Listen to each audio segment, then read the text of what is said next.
Bihar board class channel पर आप सभी का हार्दिक स्वागत है। बच्चों, इस वीडियो में हम बिहार बोर्ड यानी कि बीएसईबी के कक्षा 10वीं के गणित के अध्याय 3 दो चर वाले रैखिक समीकरण युग्म की प्रश्नावली 3.1 के सभी प्रश्नों को हल करेंगे। तो वीडियो को पूरा अंत तक देखिएगा, जिससे आपको प्रश्नावली 3.1 के सभी प्रश्नों का हल आसानी से समझ में आ जाएगा। बच्चों, अगर आप हमारे बिहार बोर्ड क्लास चैनल पर नए हैं और आपने अभी तक हमारा बिहार बोर्ड क्लास चैनल को सब्सक्राइब नहीं किया है, तो आप जल्दी से सब्सक्राइब बटन को दबाकर हमारे बिहार बोर्ड क्लास चैनल को सब्सक्राइब कर लीजिए और बेल आइकन को भी दबा दीजिए। इससे आपको क्या फ़ायदा होगा कि जब भी हमारे चैनल पे कोई भी नया वीडियो आएगा तो उसका नोटिफिकेशन सबसे पहले आपको मिलेगा, और जब भी आप यूट्यूब पर कोई वीडियो सर्च करेंगे तो हमारा बिहार बोर्ड के वीडियोज़ आपको सर्च में ऊपर नज़र आने लगेंगे। बच्चों, इस अध्याय के बाकी अन्य सभी वीडियोस को देखने के लिए आप कभी भी आई बटन पर क्लिक कर सकते हैं। आई बटन पर क्लिक करने से आपको इस अध्याय के सभी वीडियोस के लिंक मिल जाएंगे। प्रश्न एक में दोस्तों हमें दिया गया है, बहुत ही अच्छा प्रश्न है, बहुत ही आसान प्रश्न है। प्रश्न एक में हमें दिया गया है, आफताब अपनी पुत्री से कहता है, ठीक है, आफताब पिताजी हैं जो अपनी पुत्री से कहते हैं 7 वर्ष पूर्व मैं तुमसे 7 गुनी आयु का था। ठीक है, मतलब कि आज से 7 साल पहले आफताब जो है अपनी पुत्री से 7 गुनी आयु के थे। अब से 3 वर्ष बाद, ठीक है, आज से 3 साल के बाद मैं तुमसे केवल 3 गुनी आयु का रह जाऊंगा। देखो कि क्या ये मनोरंजक है, मतलब मजा आ रहा है ना इसको पढ़ने में, कि 7 साल पहले तो 7 गुना था और 3 साल बाद जो है 3 गुना हो जाएंगे वो। ठीक है, तो इस स्थिति में बीजगणितीय एवं ग्राफीय रूपों में व्यक्त कीजिए। ठीक है, इस स्थिति को जो, तो इस स्थिति को पहले हम बीजगणितीय रूप में व्यक्त करेंगे, मतलब समीकरण के रूप में, और उसके बाद ग्राफीय रूप में व्यक्त करेंगे। तो आइए पहले बीजगणितीय रूप में व्यक्त करते हैं। ठीक है, फिर जो हमारे समीकरण आएंगे उसी से हम ग्राफीय रूप में व्यक्त कर पाएंगे। ठीक है, तो सबसे पहले तो हम मान लेते हैं कि जो आफताब जी हैं उनकी वर्तमान आयु, वर्तमान मतलब अभी की आयु x वर्ष है। ठीक है, हमने मान लिया। और उनकी जो पुत्री है उस उनकी वर्तमान आयु हमने मान लिया भी y वर्ष। ठीक है, ये हमने मान लिया। अब 7 साल पहले, ठीक है, 7 साल पहले जो है आफताब की आयु कितनी होगी? अभी अगर x है तो 7 साल पहले x-7 होगी, x-7 होगी, तो हमने लिख दिया x-7 वर्ष। उसी प्रकार पुत्री की आयु कितनी होगी 7 साल बाद? y-7, क्योंकि पुत्री की अभी कितनी है y, तो 7 वर्ष पूर्व कितनी होगी? y-7 वर्ष। ठीक है, अब प्रश्न के अनुसार 7 वर्ष पूर्व आफताब जो है अपनी पुत्री से 7 गुने बड़े थे। 7 वर्ष पूर्व आफताब की उम्र कितनी थी? x-7। तो x-7 जो है पुत्री से 7 गुना बड़े थे, तो पुत्री की आयु कितनी थी 7 वर्ष पूर्व? y-7। तो y-7 का गुणा कर देंगे हम 7 से।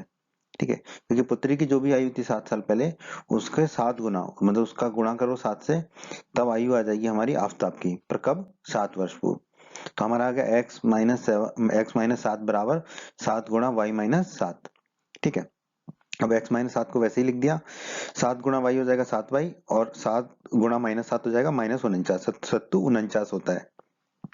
अब हम बाईं तरफ ले आएंगे, ये जो दोनों हमने लाल लाल दिखाए उनको बाईं तरफ लाएंगे तो इनके चिन्ह बदल जाएंगे। x-7, 7 तो वही रहा, 7y हो जाएगा माइनस का 7y, और माइनस का 49 हो जाएगा धन का 49। ठीक है, और इधर रह जाएगा शून्य। अब देखिए x तो x ही रहेगा, -7y रहेगा, और -7 और धन 49 कितने हो जाएंगे? धन के 42। ठीक है, क्योंकि 49 में से 7 चला जाएगा तो 42, तो हमें मिलेगा x-7y धन 42 बराबर 0। ठीक है, ये हमें पहला समीकरण मिल गया।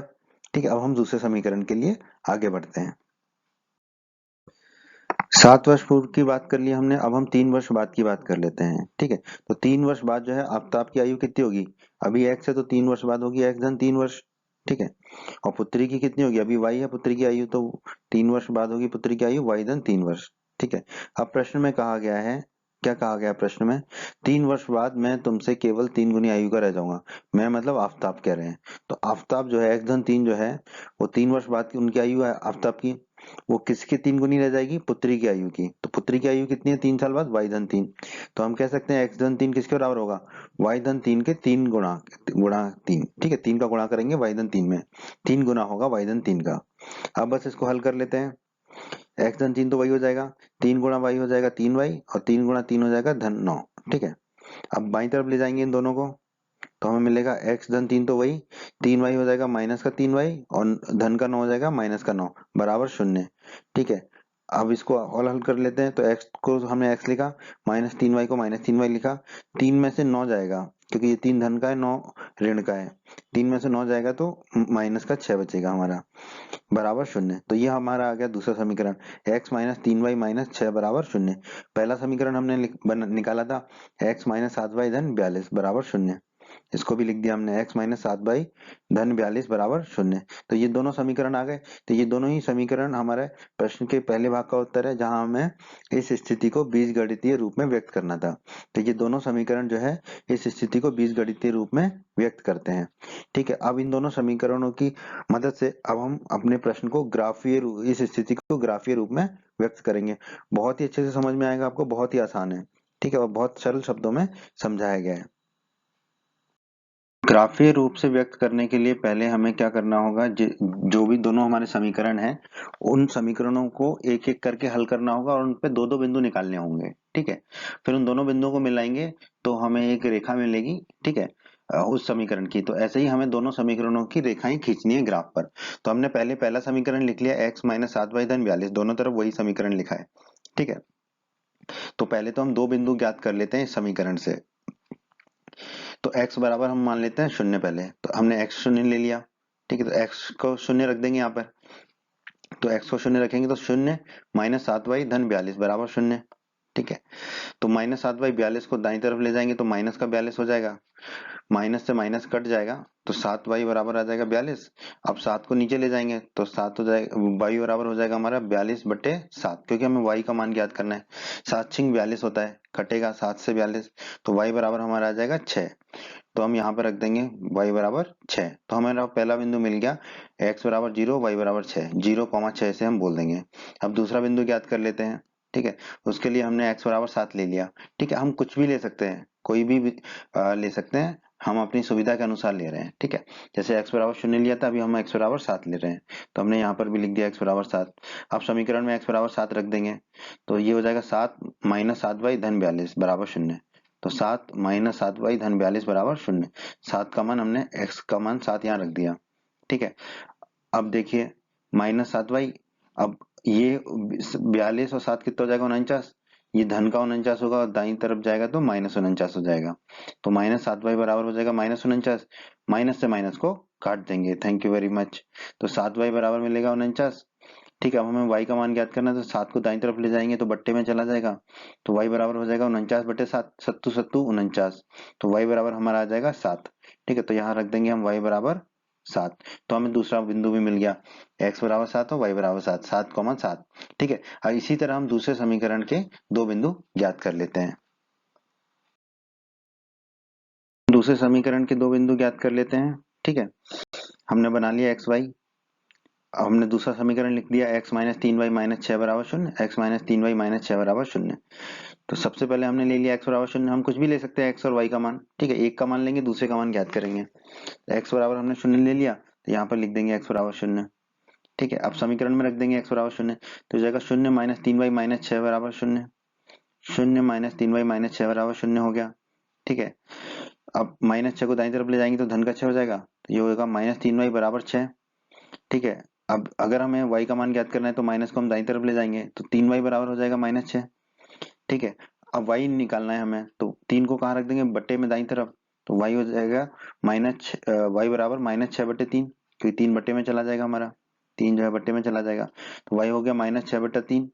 ठीक है, 6 में 3 का भाग जाएगा तो 2 मिलेगा। तो y बराबर हमें मिलेगा -2। तो हम यहाँ लिख देंगे y बराबर -2। तो हमें पहला बिंदु मिल गया समीकरण का 0 और -2। ठीक है, अब हम यहाँ पे y बराबर 0 ले रहे हैं। ठीक है, y x नहीं ले रहे हैं, ध्यान रखिए y ले रहे हैं। x में भी कोई भी मान ले सकते हैं हम, हमारी मर्जी है। ठीक है, तो हमने यहाँ y बराबर 0 ले लिया। ठीक है, तो समीकरण में y बराबर 0 रखेंगे तो होगा x -3 गुणा 0 -6 बराबर 0। तो x -3 गुणा 0 -6 बराबर 0। ठीक है, तो 3 गुणा 0 कितना होगा, 0 ही होगा। तो ये हो गया x -0 -6 बराबर 0। ठीक है, 0 का कोई मतलब नहीं है, तो x -6 बराबर 0। अब ये 6 को हम दाईं तरफ ले जाएंगे तो धन का हो जाएगा, तो x बराबर हमारा आ गया 6। ठीक है, x बराबर हम यहाँ रख देंगे अब 6। तो हमें दूसरा बिंदु भी मिल गया 6,0। तो दोनों समीकरण के हमें दो दो बिंदु मिल गए। अब हम इसको ग्राफ पे व्यक्त कर देंगे। तो अब हम बहुत आसानी से ग्राफ को निरूपित करना सीखते हैं। तो हमने पहला समीकरण लिखा, उसके दोनों बिंदु जो ज्ञात किए वो लिख दिए। दूसरा समीकरण और उसके दोनों बिंदु लिख दिए।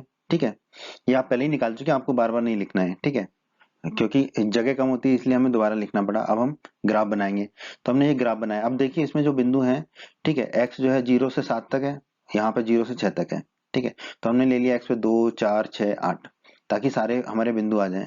और वाई देखिए 6 7 -2 0, तो वाई भी हमने ले लिया 2 4 6 8 10 और -2 -4 -6 -8। ठीक है, ये आपने अध्याय 9 में भी सीखा हुआ है। ठीक है, अब हम एक एक करके बिंदुओं को निरूपित करेंगे यहाँ पर। तो पहले कौन सा बिंदु आएगा हमारा, 0 और 6 वाला। ठीक है, जीरो एक्स 0 ये हो गया और वाई 6, तो ये हो गया। तो ये बिंदु मिलेगा हमें। तो 0,6 हमने बिंदु दिखा दिया। दूसरा बिंदु कौन सा हमारा, 7,7। ठीक है, तो एक्स 7 यहाँ 6 और 8 के बीच में होगा 7। ठीक है, तो यहाँ पर 7 होगा। और वाई भी 7 है, तो वाई भी 6 और 8 के बीच में होगा 7, यहाँ पर होगा। ठीक है, तो यहाँ से हमने खींच दिया। तो ये दोनों जहाँ टकराएंगे वो हमारा बिंदु होगा 7,7। तो ये बिंदु आ गया हमारा 7,7। ठीक है, अब ये जो दो बिंदु मिल गए हमें पहले समीकरण के, इन दोनों बिंदुओं को स्केल से मिला के एक रेखा खींच देंगे। ठीक है, आप स्केल से ऐसी रेखा खींच दीजिएगा। ठीक है, तो ये हो गया इसका। बस अब समीकरण लिख देंगे इस रेखा पर। समीकरण क्या है, एक्स माइनस 7 वाई धन 42 बराबर 0।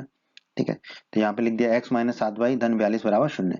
तो ये पहले समीकरण का ग्राफी निरूपण हो गया। अब दूसरे समीकरण का कर देते हैं।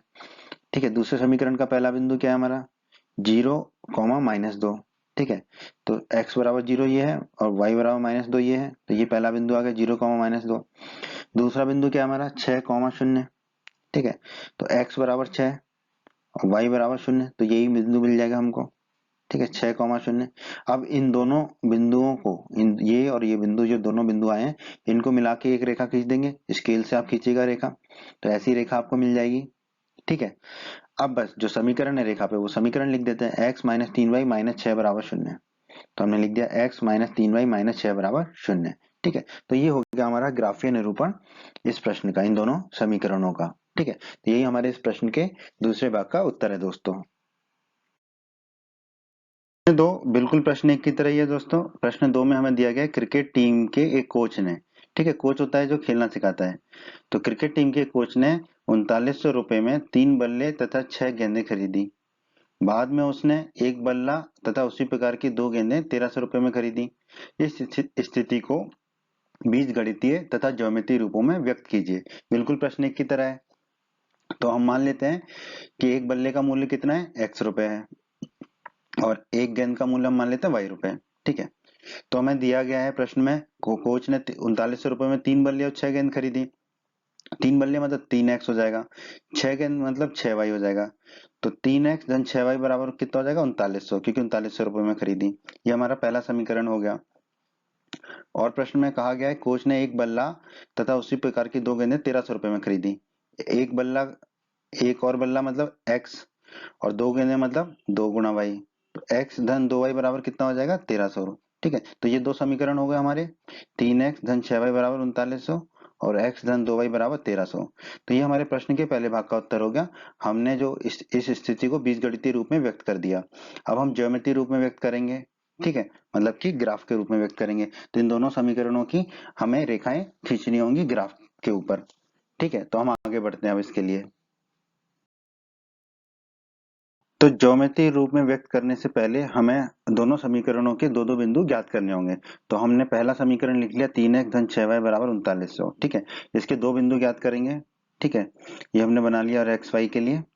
ठीक है, सबसे पहले हम ले लेते हैं x बराबर 100। ठीक है, कुछ भी ले सकते हैं, हमने x बराबर 100 ले लिया। ठीक है, अब x बराबर 100 को हम समीकरण में रख देंगे। तो 3x हो जाएगा 3 × 100 धन 6y बराबर 3900, धन 6y बराबर 3900। 3 × 100 होता है 300, तो 300 धन 6y बराबर 3900। 300 जाएगा दाईं तरफ तो ऋण का हो जाएगा, तो 6y हो जाएगा हमारा 3900 माइनस 300। 3900 में से 300 जाएंगे तो 3600 बचेंगे। 6y बराबर हो जाएगा 3600। हमें y निकालना है, तो 6 बट्टे में चला जाएगा दाईं तरफ, तो y हो जाएगा 3600 बटे 6। 3600 में 6 का भाग देंगे तो 600 मिलेगा, तो y हमें मिल गया 600। तो हम यहाँ लिख देंगे y बराबर 600। तो हमें पहला बिंदु मिल गया x 100 y 600, 100, 600। अब दूसरा बिंदु ज्ञात कर लेते हैं हम। तो हम मान लेते हैं x बराबर 300 ले लेते हैं। तो हम यहाँ लिख देंगे x बराबर 300। तो समीकरण में 300 रखेंगे तो 3 गुणा 300 हो जाएगा। तो 3 गुणा 300 धन 6y धन बराबर 3900। ठीक है, 3 गुणा 300 होगा 900, तो ये हो जाएगा 900 धन 6y बराबर 3900। 900 को दाईं तरफ भेजेंगे तो 6y बराबर हो जाएगा 3900 माइनस 900। 3900 में से 900 जाएंगे तो बचेगा 3000, तो 6y बराबर बचेगा 3000। अब हमें y याद करना है तो 6 क्या होगा, बट्टे में चला जाएगा, तो y हो जाएगा 3000 बट्टे 6। 3000 बटे 6 हो गया। अब 3000 में 6 का भाग देंगे तो मिलेगा 500, तो y मिल जाएगा हमको 500। तो हम यहाँ लिख देंगे y बराबर 500। तो हमें दूसरा बिंदु भी मिल गया 300, 500। अब हम दूसरे समीकरण के दो बिंदु निकाल लेते हैं। आइए अब हम दूसरे समीकरण के दो बिंदु निकाल लेते हैं। तो हमने दूसरा समीकरण लिख दिया x धन 2y बराबर 1300। x धन 2y बराबर 1300 और ये टेबल बना ली xy की। ठीक है, तो सबसे पहले हम ले लेते हैं x बराबर 100। तो यहाँ लिख देंगे हम x बराबर 100। ठीक है, अब x का मान 100 रख देंगे समीकरण में, तो ये हो जाएगा 100 धन 2y बराबर 1300। तो ये हो गया 100 धन 2y बराबर 1300। 100 को दाईं तरफ ले जाएंगे तो ऋण का हो जाएगा, तो 2y बराबर हो जाएगा 1300 माइनस 100। ठीक है, 1300 में से 100 जाएंगे तो 1200, तो 2y बराबर हो गया 1200। अब हमें y याद करना है तो 2 को बट्टे में ले जाएंगे दाईं तरफ। ठीक है, तो y हो जाएगा 1200 बट्टे 2। 1200 में 2 का भाग जाएगा तो मिलेगा 600, तो y बराबर हमारा आ जाएगा 600। तो हम यहाँ लिख देंगे y बराबर 600। ठीक है, अब दूसरा बिंदु निकाल लेते हैं। तो हमने मान लिया x बराबर 300। ठीक है, तो x का मान हम 300 रख देते हैं, तो हो जाएगा 300 धन 2y बराबर 1300। ठीक है, तो हमने x का मान रख दिया 300 यहाँ पर। ठीक है, अब x का मान 300 समीकरण में रख देंगे तो हो जाएगा 300 धन 2y बराबर 1300। 300 को दाईं तरफ ले जाएंगे तो 2y हमें मिल जाएगा 1300 माइनस 300। 1300 में से 300 जाएंगे तो मिलेगा 1000, तो 2y मिल जाएगा हमें 1000। अब हमें y चाहिए तो 2 दाईं तरफ बट्टे में चला जाएगा, तो y हो जाएगा 1000 बट्टे 2। 1000 में 2 का भाग देंगे तो y हमें मिल जाएगा 500। अब हम यहाँ रख देंगे 500, तो y मिल गया 500। तो हमें दूसरा बिंदु मिल गया 300, 500। पहला बिंदु हमें मिला था 100, 600। अब हम इन दोनों बिंदुओं को ग्राफ में निरूपित करके दूसरे समीकरण की रेखा खींच देंगे। तो आइए अब हम जो है दोनों रेखाओं को जो है दोनों समीकरणों को दो रेखाओं के रूप में ग्राफ पे निरूपित करें। तो पहला समीकरण हमने लिखा, उसके दोनों बिंदु जो ज्ञात किए वो लिखा, दूसरा समीकरण लिखा और दूसरा समीकरण के दोनों बिंदु लिख दिए। ठीक है, अब ये देखिए x जो है 100 से 300, 100 से 300 है और y 600 से 500 है। ठीक है, तो हमने ग्राफ खींचा 100, 200, 300, 400, 500, 600। ठीक है, और y अक्ष में भी 100, 200, 300, 400, 500, 600 ऐसे लिख दिया हमने। ठीक है, अब हम क्या करेंगे, जो पहला बिंदु है 100 और 600, ठीक है, इसको निरूपित करेंगे ग्राफ में। x 100 है, ठीक है, और y कितना है 600। ठीक है, तो ये दोनों जहां मिलेंगे वो हमारा बिंदु होगा 100, 600। ठीक है, तो हमने 100, 600 लिख दिया। ठीक है, ये हमें पहला बिंदु मिल गया। दूसरा बिंदु है 300, 500। ठीक है, तो 300 ये है x अक्ष पर। ठीक है, और 500 ये है y अक्ष पर। ठीक है, ये दोनों जहां मिलेंगे वही हमारा बिंदु होगा 300, 500। तो ये दोनों बिंदु मिल गए। अब इन दोनों बिंदुओं को स्केल से मिला के एक रेखा खींच देंगे। रेखा खींच दी हमने। ठीक है, अब इसका समीकरण लिख देंगे 3x धन 6y बराबर 3900। समीकरण लिख दिया 3x धन 6y बराबर 3900। ठीक है, तो ये तो हमारा पहला समीकरण की पहली रेखा हो गई। अब दूसरे समीकरण की रेखा खींच लेते हैं। ठीक है, दूसरे समीकरण का पहला बिंदु क्या है 100 और 600। ठीक है, 100 और 600 ये पहला वाला बिंदु ही है जो पहला समीकरण था, मतलब कि यही वाला बिंदु है 100 और 600, तो यही बिंदु रहेगा हमारा। ठीक है, दूसरा बिंदु क्या है 300, 500। ये भी देखिए पहले समीकरण में भी यही बिंदु है, तो 300, 500 मतलब कि यही बिंदु रहेगा, तो दोनों बिंदु यही रहेंगे। तो इन दोनों बिंदुओं से फिर हम एक रेखा खींच देंगे। ठीक है, अब ये दोनों रेखाएं क्या होंगी, आपस में संपाती होंगी। ठीक है, ये दोनों रेखाएं हर बिंदु पर एक दूसरे से मिलेंगी, दोनों रेखाएं संपाती होंगी। इस तरह के प्रश्नों के जो हल होते हैं वो अनेक हल होते हैं, अपरिमित रूप से अनेक हल होते हैं, अनंत हल होते हैं। ठीक है, और ये जो है हमें लेकिन कहा गया था यहाँ पे ज्योमेट्री रूप से व्यक्त करना, तो हमने ज्योमेट्री रूप से व्यक्त कर दिया यहाँ पर। ठीक है, अब समीकरण भी लिख देंगे x धन 2y बराबर 1300, समीकरण भी लिख दिया। तो यही हमारे इस प्रश्न का उत्तर है। हमने ज्योमेट्री रूप से व्यक्त कर दिया दोनों समीकरणों को। ठीक है, जो स्थिति हमें दी गई थी उसको हमने ज्योमेट्री रूप से व्यक्त कर दिया। बच्चों, अगर आप हमारे बिहार बोर्ड क्लास चैनल पर नए हैं और आपने अभी तक हमारा बिहार बोर्ड क्लास चैनल को सब्सक्राइब नहीं किया है तो आप जल्दी से सब्सक्राइब बटन को दबाकर हमारे बिहार बोर्ड क्लास चैनल को सब्सक्राइब कर लीजिए और बेल आइकन को भी दबा दीजिए। इससे आपको क्या फायदा होगा कि जब भी हमारे चैनल पे कोई भी नया वीडियो आएगा तो उसका नोटिफिकेशन सबसे पहले आपको मिलेगा। और जब भी आप यूट्यूब पर कोई वीडियो सर्च करेंगे तो हमारा बिहार बोर्ड के वीडियोस आपको सर्च में ऊपर नज़र आने लगेंगे। बच्चों, इस अध्याय के बाकी अन्य सभी वीडियोस को देखने के लिए आप कभी भी आई बटन पर क्लिक कर सकते हैं। आई बटन पर क्लिक करने से आपको इस अध्याय के सभी वीडियोस के लिंक मिल जाएंगे। प्रश्न तीन भी दोस्तों प्रश्न एक और प्रश्न दो की तरह ही है। प्रश्न तीन में हमसे कहा गया है 2 किलोग्राम सेब और 1 किलोग्राम अंगूर का मूल्य किसी दिन 160 रुपए है। ठीक है। और एक महीने बाद 4 किलोग्राम सेब और 2 किलोग्राम अंगूर का मूल्य 300 रुपए हो जाता है। इस स्थिति को बीजगणितीय तथा ज्यामितीय रूपों में व्यक्त कीजिए। ज्यामितीय रूप का मतलब होता है ग्राफीय रूप। ठीक है। तो पहले तो हम इस स्थिति को बीजगणितीय रूप में व्यक्त करेंगे, अर्थात दो समीकरणों के रूप में व्यक्त करेंगे। ठीक है, क्योंकि दो स्थितियां दी गई हैं तो दो समीकरण होंगे। ठीक है। और उसके बाद उन दोनों समीकरणों का उपयोग करते हुए ज्यामितीय रूप में व्यक्त करेंगे। तो पहले हम बीजगणितीय रूप में व्यक्त करते हैं, तो हम मान लेते हैं 1 किलोग्राम सेब का मूल्य है x रुपए और 1 किलोग्राम अंगूर का मूल्य हम मान लेते हैं y रुपए। हमें प्रश्न में दिया गया है 2 किलोग्राम सेब और 1 किलोग्राम अंगूर का मूल्य किसी दिन 160 रुपए था। 2 किलोग्राम सेब का मूल्य कितना होगा? 2 गुणा एक्स, 2x। और 1 किलोग्राम अंगूर का मूल्य कितना होगा? y, ये हमने जो माना है। तो 2x धन y कितना हो जाएगा? कितना दे रखा है ये? 160 बराबर 160। तो ये हो गया हमारा पहला समीकरण। और हमें दे रखा है कि कुछ दिन बाद मतलब एक महीने बाद 4 किलोग्राम सेब और 2 किलोग्राम अंगूर का मूल्य 300। तो 4 किलोग्राम सेब का मूल्य कितना होगा? 4x, क्योंकि 1 किलोग्राम का है x, तो 4 किलोग्राम का होगा 4x। और 2 किलोग्राम अंगूर का कितना होगा? 2y, क्योंकि 1 किलोग्राम अंगूर का है y, 2 किलोग्राम का लिख दिया 2y। ठीक है, इन दोनों का मूल्य कितना है? 300, तो बराबर हो जाएगा 300। तो हमारा आ गया 4x धन 2y बराबर 300। तो ये जो दोनों समीकरण है 2x धन y बराबर 160 और 4x धन 2y बराबर 300, ये दोनों ही हमारे क्या है? प्रश्न के पहले भाग का उत्तर है, अर्थात इस स्थिति का बीजगणितीय रूप है। ठीक है, तो बीजगणितीय रूप में लिख दिया। अब हम इसको ज्योमेट्री रूप में लिखेंगे कि हमने प्रश्न एक और प्रश्न दो के वीडियो में देखा था। ज्योमेट्री रूप में व्यक्त करने के लिए अर्थात ग्राफीय रूप में व्यक्त करने के लिए हमें दोनों समीकरणों के कम से कम दो बिंदु ज्ञात करने होंगे। तो हमने पहला समीकरण लिख लिया 2x धन y बराबर 160, 2x धन y बराबर 160। तो इसके दो बिंदु ज्ञात करने के लिए हमने टेबल लिख लिया x और y में। तो सबसे पहले तो हम मान लेते हैं x बराबर 50, कुछ भी मान सकते हैं, x बराबर 0 भी मान सकते थे, पर हमने माना है x बराबर 50। तो यहाँ लिख देंगे x बराबर 50। अब ये x बराबर 50 का मान समीकरण में रख देंगे, तो हो जाएगा 2 गुणा 50 धन y बराबर 160। हो गया 2 गुणा 50 धन y बराबर 160, क्योंकि x का मान हमने 50 रखा। 2 गुणा 50 होता है 100, तो ये हो जाएगा 100 धन y बराबर 160। अब 100 को दाईं तरफ ले जाएंगे तो y बराबर होगा 160 माइनस 100। 160 में से 100 जाएंगे तो कितना बचेगा? 60। तो y बराबर हमारा आ जाएगा 60। अब हम अपनी टेबल में y बराबर रख देंगे 60। तो हमें पहला बिंदु ज्ञात हो गया 50, 60। अब दूसरे बिंदु के लिए हम x बराबर हम मान लेते हैं 60। ठीक है, तो यहाँ लिख दिया x बराबर 60। अब समीकरण में x का मान 60 रखेंगे तो कितना हो जाएगा? 2x है, 2 गुणा 60 धन y बराबर 160। ठीक है, तो 2 गुणा 60, x की जगह हमने 60 रख दिया, धन y बराबर 160। 2 गुणा 60 कितना होगा? 120। तो ये हो गया 120 धन y बराबर 160। 120 को दाईं तरफ ले जाएंगे तो ऋण का हो जाएगा, तो y बराबर आ जाएगा हमारा 160 माइनस 120। 160 में से 120 जाएगा तो कितना बचेगा? 40। तो y बराबर हमारा आ जाएगा 40। टेबल में लिख देंगे y बराबर 40। ठीक है, तो हमारा दूसरा बिंदु आ गया समीकरण का 60, 40। अब हम दूसरे समीकरण को हल कर लेते हैं। ये अब समीकरण दो जो था हमारा 4x धन 2y बराबर 300, 4x धन 2y बराबर 300, इसके दो बिंदु ज्ञात कर लेते हैं। तो हमने टेबल बना लिया एक्स वाई। ठीक है, अब वही x का मान हमने अभी 50 ले लिया। ठीक है, x बराबर 50 लेने पर यहाँ लिख देंगे x बराबर 50।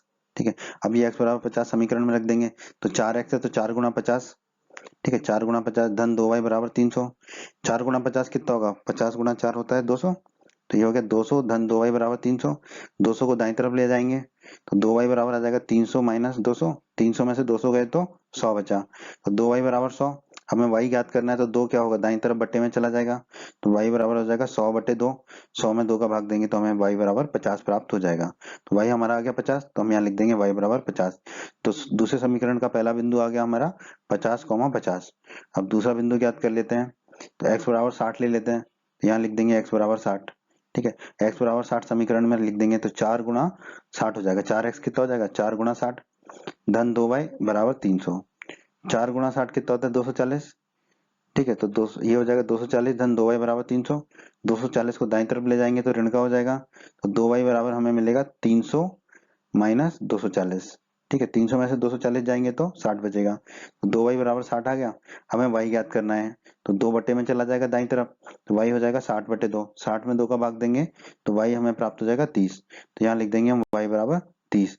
तो हमें दूसरा बिंदु मिल गया 60,30। अब हम करते हैं इसका ज्योमेट्री रूप में व्यक्त करते हैं, ग्राफ बनाते हैं इसका। तो दोस्तों इसका ग्राफ बनाते हैं। पहला समीकरण लिख लिया हमने, पहले समीकरण के दोनों बिंदु लिख लिए। दूसरा समीकरण लिख लिया, दूसरे समीकरण के दोनों बिंदु लिख लिए। अब यहाँ पे देखो x और y के मान जो है 50, 40, 60, 30 इत्यादि हैं। तो ग्राफ हमारा कुछ इस तरह बनेगा 10, 20, 30, 40, 50, 60, 70। 10, 20, 30, 40, 50, 60, 70। ठीक है, तो जिस तरह के हमारे बिंदु आते हैं उसी तरह का हमें ग्राफ बनाना होता है। ठीक है, अब हम जो है पहले बिंदु को निरूपित करते हैं। पहला बिंदु कौन सा है 50, 60। 50 ये है x में, ठीक है, 60 ये है y में। ये दोनों जहां मिलेंगे वही हमारा बिंदु होगा। तो ये हो गया हमारा बिंदु 50,60। ठीक है, ये बस आपको समझाने के लिए बनाया है। अभी हम इसको उड़ा देंगे। ठीक है, आपको सिर्फ बिंदु लिखना है, लाइन नहीं खींचनी है। ठीक है, ये लाइन नहीं खींचनी थी, सिर्फ बिंदु लिखना है 50,60। अब दूसरा बिंदु 60,40। ठीक है, 60 ये है हमारा x अक्ष पर, 40 ये है हमारा y अक्ष पर। ठीक है, ये दोनों जहां मिलेंगे वही हमारा बिंदु होगा 60,40। ठीक है, अब इन दोनों को हम उड़ा देते हैं। ठीक है, क्योंकि ये दोनों आपको नहीं बनाने हैं, सिर्फ बिंदु बनाना है। तो बिंदु बना दिए 60,40। अब दो बिंदु मिल गए हमें इस समीकरण के, 2x धन y के बराबर 160 के। दोनों बिंदुओं को मिला दो, एक रेखा खींच दी, मिला के रेखा खींच दी, और उस पर समीकरण लिख देंगे 2x धन y बराबर 160। 2x धन y बराबर 160। ठीक है, तो ये रेखा हमने खींच दी, निरूपित कर दिया। अब हम आते हैं दूसरे समीकरण के बिंदुओं पर। ठीक है, तो पहला बिंदु कौन सा है 50,50। हम यहाँ 50 पर आ गए। ठीक है, दूसरे y में भी 50 है, 50,50 है। हमें मिल गया बिंदु कौन सा 50,50, तो हमने लिख दिया 50,50। अगला बिंदु है 60,30। ठीक है, तो 60 पे आ गए हम। ठीक है, और y में 30 पर आ गए, जहां मिले वहां हमें बिंदु मिल जाएगा 60,30। ठीक है, ये मिल गया 60 को। अब इन दोनों बिंदुओं को मिला के एक रेखा खींच दी। ठीक है, और उस रेखा का समीकरण क्या है 4x धन 2y बराबर 300।